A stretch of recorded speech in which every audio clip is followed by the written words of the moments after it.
આજે આપણે દાલ બાટીનો પ્રોગ્રામ છે, તો દાલ બાટી માટે બાટીની તૈયારી ચાલુ છે. હું તમને બતાવું રેસીપી. મિત્રો આની અંદર આપણે આ 4 કપ ઘઉંનો લોટ નાખ્યો છે. હવે અડધો કપ એની અંદર સોજી નાખશું. આ અડધી ચમચી બેકિંગ સોડા, 1 ટીસ્પૂન આપણે અજમો નાખશું.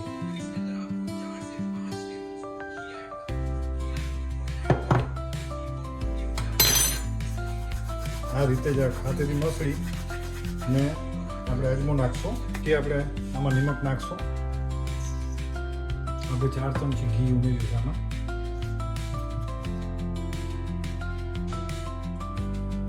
હવે આને મિક્સ કરશું. વાહ, આપણે આજ બનશે દાલ બાટી. અચ્છા, સરસ સરસ. આજે આપણે દાલ બાટી 1.5 કપ પાણી નાખશું અંદર ને ધીરે ધીરે મિક્સ કરશું. થોડું પાણી નાખશું એક સાથે. જો દોસ્તો, એક વખત આપણો લોટ બધો ભેગો થઈ મહેનત થશે, વસ્તુ સારી બનશે અને ખાવાની પણ મજા આવશે. હવે 10 મિનિટ માટે આપણે કપડું ઢાંકી અને મૂકી દઈશું. 10 મિનિટ પછી આપણે આને ખોલશું. ચાલો મિત્રો, 10 મિનિટ થઈ ગઈ છે અને આપણો આટલો એકદમ તૈયાર થઈ ગયો છે.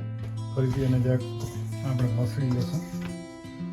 આવી રીતે નાનો ડો લઈ આવી રીતે કરી અને વચ્ચેથી આપણે આ રીતે વાટકીની જેમ કરશું, કટોરીની જેમ. આ રીતે કરીને પછી આપણે આને અહીંયા ઉપરથી એકસાથે કરી લેશું. એટલે શું છે, આની અંદર આ કોણી થાય. આપણે આ રીતે કરીએ ને, હવે આ રીતે આપણી બાટી તૈયાર થઈ જશે. જો હજી એક તમને બતાવી દો. આપણે આ પ્રમાણે કરી પછી ઉપરથી આ જઈ પેક કરવાની. આ રીતે તૈયાર કરી લેવાની. ઓકે, તૈયાર થઈ ગઈ. તો આપણી બાટી તૈયાર થઈ ગઈ છે.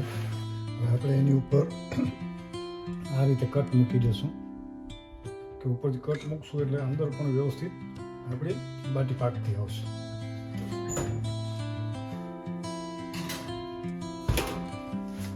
આ 10 મિનિટ સુધી આપણે પાકવા દેશું, ત્યાં સુધી રેડી થઈ જશે. બ્રાઉન થઈ જો ફ્રેન્ડ્સ, આપણી બાટી તૈયાર છે. એકદમ બ્રાઉન ને મસ્ત પાકી ગઈ છે. હવે આપણે દાળની તૈયારી કરશું. બાટી જોડે દાળ જોશે ને. જો મિત્રો, બાટી રેડી થઈ જાય ને એટલે ઘીમાં બોળી ને પછી મૂકી દેવાની. ઘીમાંથી બોળી અને કાઢતા આવવાનું ને આ રીતે મૂકી દેવાની.